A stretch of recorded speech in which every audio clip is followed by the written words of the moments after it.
मेरे सहयोगी मित्र आचार्य राम गोपाल दीक्षित जी, और उन्होंने भी अनेक बार मुझे ट्रीटमेंट दी। अनेक पेशेंट जो ग्रस्त है अपने विकारों से, वो आते हैं, उनकी ट्रीटमेंट होती है, उनको आराम मिलता है और वो इसका प्रसार करते हैं। न्यूरोथेरेपी, उन्होंने इसमें काफी रिसर्च भी किया और लगातार कर रहे हैं, और उसको उन्होंने प्रशिक्षक के रूप में एक लॉन्ग टर्म कोर्स और शॉर्ट टर्म कोर्स जिसका सिलेबस प्रकाशित किया वो भी तैयार किया है। और आज 1000 से ज्यादा प्रशिक्षक उन्होंने ट्रेन किए हैं, और जहां जहां ये प्रशिक्षक है वो ट्रीटमेंट देने का काम भी कर रहे हैं। उनको एक प्रकार से रोजगार भी मिला है और लोगों को समाधान भी मिला है।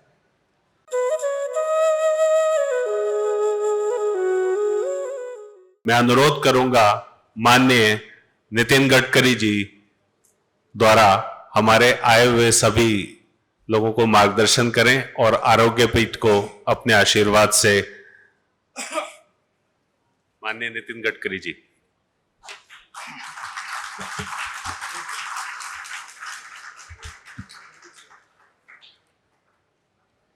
परम आदरणीय भैया जी जोशी,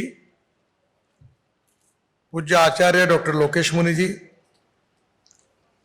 प्रोफेसर BN मिश्रा जी, श्री मिलन पारिक जी, श्री गोविंद राम अग्रवाल जी, और जिनके किताब के विमोचन के लिए हम सब लोग उपस्थित हैं, ऐसे मेरे सहयोगी मित्र आचार्य राम गोपाल दीक्षित जी। मुझे बहुत खुशी है कि विशेष रूप से लजपत राय मेहरा जी, इनका बांद्रा में हॉस्पिटल था और योगायोग से हमारे महाराष्ट्र के MLA नागपुर के अनीस अहमद यहाँ उपस्थित है, और लजपत राय जी की तरफ वो ट्रीटमेंट लेते थे। ये बात शायद 2001 या 2 में होगी, और उन्होंने मुझे कहा कि आप, मेरा एक्सीडेंट हुआ था, 4 जगह पैर टूटा था, तो एक बार आप लजपत राय जी के पास आइए, उनकी ट्रीटमेंट लीजिए। मैं बांद्रा में 5-7 दिन मैंने उनकी ट्रीटमेंट ली, मुझे काफी रिलीफ पड़ा। बाद में दिल्ली आने के बाद राम गोपाल दीक्षित जी का मेरा परिचय हुआ, और उन्होंने भी अनेक बार मुझे ट्रीटमेंट दी। विशेष रूप से ये वेलनेस न्यूरोपैथी है, जिसके बारे में आप सब लोग ने अनुभव भी लिया है। ये अपने आप में एक विज्ञान है। हमारी संस्कृति ये कहती है कि सबका कल्याण हो, विश्व का कल्याण हो। दूसरी बात, वसुधैव कुटुंबकम, ये बात कहते हैं। हम यही कहते हैं कि सबका कल्याण हो, सबको अच्छा स्वास्थ्य प्राप्त हो। और इसलिए हमारे देश में इतिहास, संस्कृति और विरासत से हमारा आयुर्वेद है, हमारा योग विज्ञान है, उसके साथ न्यूरोपैथी है, कैरोपैथी है, एस्ट्रोपैथी है, ऐसे अनेक प्रकार की हमारी संस्कृति और इतिहास से जुड़ी हुई पैथीज है। पर जिस प्रकार से भैया जी ने भी बताया कि एलोपैथी को सर्वोच्च प्राथमिकता मिली, और इसलिए अल्टरनेटिव पैथीज को जितना महत्व मिलना चाहिए था उतना नहीं मिला। वास्तविक रूप से जो लजपत राय जी ने ये जो विज्ञान है, या इसका संस्कार, इसका प्रशिक्षण अनेक शिष्यों को दिया, और राम गोपाल जी भी उनमें से एक है कि उन्होंने आशीर्वाद भी दिया और ये पैथी का नॉलेज भी दिया।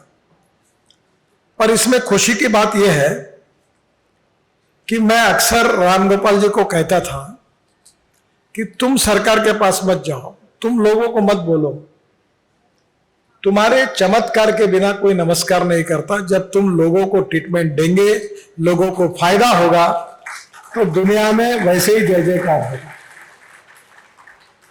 और अभी स्किल डेवलपमेंट में भारत सरकार ने उनके इस पैथी को रिकॉग्नाइज भी किया। 1000 से ज्यादा प्रशिक्षक तैयार हुए। और सबसे बड़ी बात है कि पूरे देश भर में से अनेक पेशेंट जो ग्रस्त है अपने विकारों से, वो आते हैं, उनकी ट्रीटमेंट होती है, उनको आराम मिलता है और वो इसका प्रसार करते हैं। और यही विशेषता है कि जो कंक्रीट बेस के आधार पर ये आरोग्य पीठ खड़ा है। मुझे और एक बात लगती है कि सबसे पहले हम यही प्रार्थना करते कि सबको अच्छा स्वास्थ्य लाभ हो। तो मुझे याद है, एक संस्कृत का सुभाषित है, आकाशात पतितम तोयम यथा गच्छति सागरम सर्वदेव नमस्कार केशवम प्रति गच्छति। जैसे आसमान में से पानी गिरता है और वो पानी जिस प्रकार से नदी नालों को मिलकर अंततोगत्वा सागर को मिल जाता है, वैसे उसी प्रकार से किसी भी भगवान को नमन करने से अंतिमतः हमारा नमस्कार केशव को यानी भगवान को मिल जाता है। और यही बात विवेकानंद जी ने शिकागो के अपने भाषण में कही थी कि उन्होंने ये कहा था कि मेरा भगवान श्रेष्ठ है, ये कहने के लिए आपके पास नहीं आया हूं। मैं ये कहने के लिए आपके पास आया हूं कि जिस भी भगवान पर आपका विश्वास है वो भगवान श्रेष्ठ है। और अंतिमतः आप जिस भी भगवान की भक्ति करोगे तो अंतिमतः आपका नमस्कार वो जो भगवान है वो एक ही है, उसको मिलेगा। और इसलिए कौन सी पैथी है, आयुर्वेदिक है, यूनानी है, होम्योपैथी है, योग विज्ञान है या और न्यूरोपैथी है, न्यूरोथेरेपी, ये अलग अलग प्रकार की बातें हैं। पर समय के साथ दो बातें जरूरी थी कि इसके ऊपर रिसर्च होने की आवश्यकता है, इसको स्टैंडर्डाइज करने की आवश्यकता है। मैं अक्सर एक बात को दोहराता हूं कि innovation, entrepreneurship, science, technology, research, skilled and successful practices, we name it as knowledge and conversion of knowledge into wealth is the future. उसी प्रकार से हमारा आयुर्वेद हो, हमारा योग विज्ञान हो, सुदर्शन क्रिया हो, हमारे जो जो प्रकार के अनेक प्रयोग है जो इतिहास, संस्कृति और विरासत से साधु संतों ने हमको विरासत में दी है, उसके ऊपर रिसर्च होने की आवश्यकता है। उसका स्टैंडर्डाइजेशन, उसका कोडिफिकेशन, उसका रिसर्च रिपोर्ट और फिर अप्रोप्रिएट एजेंसी से उसको सर्टिफाई करना। और मुझे खुशी है कि मैंने आज ही सुबह उनको कहा कि जो पेशेंट आपके पास आए हैं वो आने के पहले उनकी स्थिति क्या थी और ट्रीटमेंट के बाद उनकी स्थिति क्या थी, इसकी केस स्टडी, उसका किताब निकालिए, उसकी फिल्म निकालिए, उसका वीडियो फिल्म निकालिए और उनको जो फायदा होगा वही बात लोगों में क्रेडिबिलिटी और गुडविल इस विज्ञान के बारे में बढ़ाएगी। और मुझे बहुत खुशी है कि उन्होंने इसमें काफी रिसर्च भी किया और लगातार कर रहे हैं। और उसको उन्होंने प्रशिक्षक के रूप में एक लॉन्ग टर्म कोर्स और शॉर्ट टर्म कोर्स जिसका सिलेबस प्रकाशित किया वो भी तैयार किया है। अब इस भाषा में तो हम नहीं कह सकते, पर आज 1000 से ज्यादा प्रशिक्षक उन्होंने ट्रेन किए हैं और जहां जहां ये प्रशिक्षक है वो ट्रीटमेंट देने का काम भी कर रहे हैं। उनको एक प्रकार से रोजगार भी मिला है और लोगों को समाधान भी मिला है। तो ये विन विन सिचुएशन है और इसलिए इसको स्टैंडर्डाइज करना, कोडिफाई करना, गवर्नमेंट की जो पॉलिसी है उसके हिसाब से उसको सभी प्रकार से उस नॉर्म में फिट करना, ये भी उतना जरूरी है। क्योंकि चमत्कार के बिना कोई नमस्कार नहीं करता।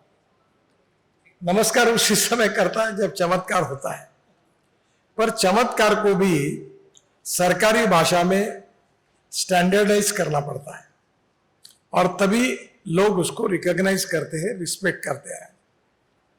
मुझे बहुत खुशी है कि प्रबोधन, प्रशिक्षण एंड रिसर्च एंड डेवलपमेंट, ये त्रिसूत्री जो है ये हमारे लिए बहुत आवश्यक है।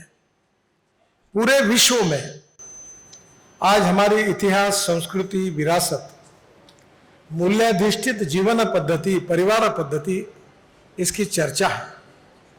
पूरा विश्व हमारे तरफ आकर्षित हुआ है और ऐसे समय हम विश्व जिस भाषा को समझता है उस भाषा में हमारी तत्व ज्ञान को, हमारी नॉलेज को, हमारी प्रैक्टिसेस को अगर हम कोडिफाई करते हैं तो हमें केवल भारत में नहीं विश्व में मान्यता मिलेगी, ये बात निश्चित है। और इसलिए इस जो कंसेप्ट उन्होंने दिया है कि वेलनेस न्यूरोथेरेपी, देखिए there is a difference between modernization and westernization. हम मॉडर्नाइजेशन के समर्थक हैं, हम वेस्टर्नाइजेशन के समर्थक नहीं हैं। आधुनिकीकरण जो होता है वो पीढ़ियां बदलती है, जो कल था वो आज नहीं, आज है वो कल नहीं। और इसलिए समय के साथ, बदलते हुए समय के साथ उस भाषा में उस पीढ़ी को समझाना ये बहुत ही आवश्यक होता है। और राम गोपाल जी ने जो ट्रेनिंग हैंडबुक निकाला है उसमें फोटो सहित अलग अलग डिसीजेस के ऊपर उन्होंने किस प्रकार के उपचार किए, किस पद्धति से किए, उसका फायदा कैसा हुआ है, इसका पूरा सर्वे सखिन संतु सर्वे संतु निरामया, इसी भाव में उन्होंने ये आरोग्य पीठ की इस किताब को तैयार किया है। मैं विशेष रूप से आप सबकी ओर से और मेरी तरफ से राम गोपाल जी को बहुत बहुत धन्यवाद देता हूं, उनका अभिनंदन करता हूं।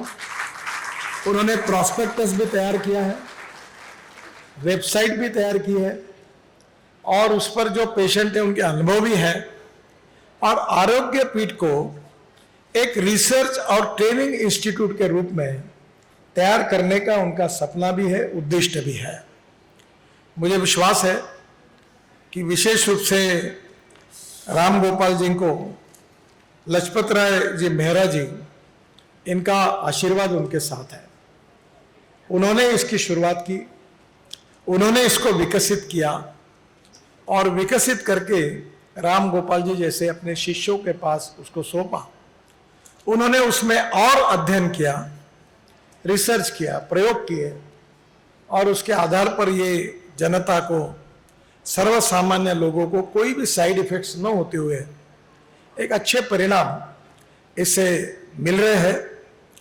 हमारे देश की ये विशेषता रही है कि हमारी पुरातन संस्कृति, इतिहास, विरासत, रामायण महाभारत काल से हमारी ऐसी अनेक विद्या है कि जो हमको विशेष रूप से आधुनिक परिप्रेक्ष्य में रखने की आवश्यकता है।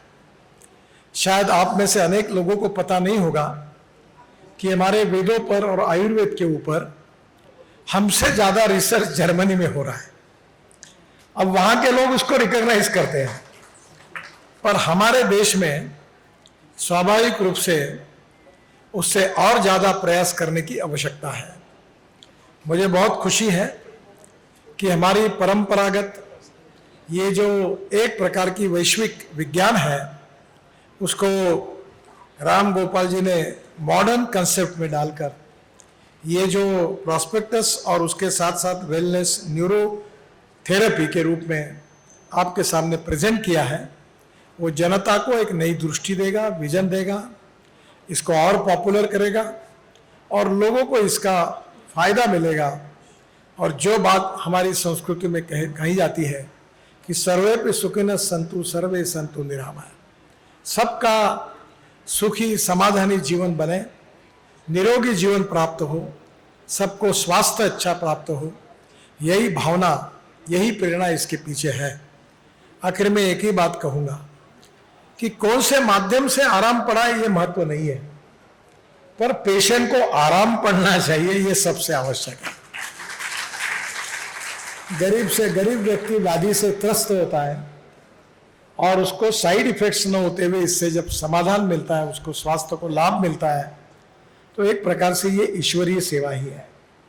इस कार्य के लिए मैं हृदय से बहुत बहुत शुभकामनाएं देता हूं और इस किताब का और प्रॉस्पेक्टस का विमोचन हुआ ऐसा जाहिर करते हुए अपनी बात को समाप्त करता हूं। धन्यवाद।